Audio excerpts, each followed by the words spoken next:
মোদি নাকি এই কল করেছে। আমি আপনাদের বলে রাখি, যদি বাংলাদেশ সিএ করে বাংলাদেশের প্রচুর মুসলমানের বিপদ আছে, কারণ ইন্ডিয়া থেকে বাংলাদেশে বেশি মুসলিম চলে গিয়েছে, তাহলে বিপদ আছে। এখানে যারা মুসলমানরা আছে কেউ কাঁটা তার পার হয়ে আসেনি। দাদু পরদাদু তার দাদু দেশের হয়ে লড়াই করেছে, সেই মুসলমান এখানে আছে। সিএ করে কারো মায়ের লাল নয় এখানকার মুসলমানকে তাড়াতে পারবে, ভারতীয় মুসলমানকে তাড়াবে। এবার হচ্ছে কথা, তাহলে বলতে পারেন ভাইজান তাহলে সিএ এর আপনি বিরোধিতা করছেন কেন? আমি সিএ এর বিরোধিতা করার কারণ, সিএ করে মানুষের মধ্যে বিভাজন করার চেষ্টা করছে। তুমি হিন্দু, তুমি মুসলমান, তুমি মতুয়া, তুমি নবশূদ্র, এই করে মানুষের মধ্যে বিভাজন করার চেষ্টা করছে। সেই জন্যই বিরোধিতা করছি। আর কয়েকটা পয়েন্ট আছে, আমি সুপ্রিম কোর্টে নিজে মামলা করে রেখেছি। এবার আসা যাক, যারা সিএ নিয়ে লাফাচ্ছে তাদের বলবো, কেন্দ্র সরকার একটা ফর্ম দিচ্ছে না ফিল আপ করার জন্য? কতজন ফিল আপ করেছে?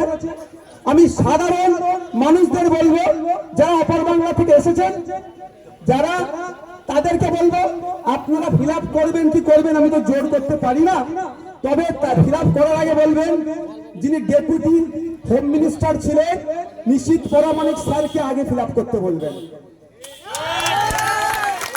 আমি সাধারণ মানুষদের বলবো, মতুয়া সমাজের মানুষ, নবশূদ্র সমাজের মানুষ, যারা পরে বাংলা থেকে এসেছেন, যাদেরকে টোপ হিসাবে ব্যবহার করাচ্ছে সিএটাকে, তাদের বলবো আপনারা সিএ এর ফর্ম ফিল আপ করার আগে বলবেন হরিণঘাটার বিধায়ক বর্তমান অসীম সরকার, বর্তমান এই বিজেপি পার্টি বর্তমানের দিকে দাঁড়িয়েছে, ওনাকে আগে ফর্ম ফিল আপ করতে দেখবেন, ওনারা করবে না। কারণ আমি এটুকু আমার সন্দেহ হচ্ছে, নাগরিকত্ব দেওয়ার নাম করে আপনার নাগরিকত্ব কেড়ে নিতে পারে এই শুভেন্দু অধিকারীদের জুমলাবাস সরকার।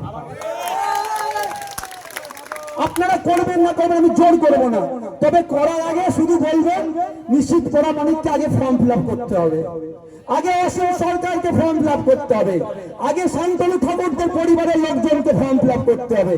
দেখবেন ওনারা করবে না, কারণ ওনারা জানেন এই যে আপনি বলছেন নাগরিকত্ব দেওয়ার একটা পয়েন্ট আছে, কি জানেন? ধর্মীয় কারণে অত্যাচারিত হয়ে আসলে আপনাকে নাগরিকত্ব দেবে।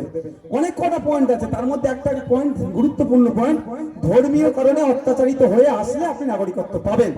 এবার আপনার প্রশ্ন আমি বলছি, আমি ধরে নিলাম তর্কের খাতিরে আপনি ধর্মীয় কারণেই অত্যাচারিত হয়ে বাংলাদেশ থেকে এসেছেন, আফগানিস্তান থেকে, পাকিস্তান থেকে এসেছেন, তো আপনার কাছে সেই প্রমাণপত্রটা আছে তো?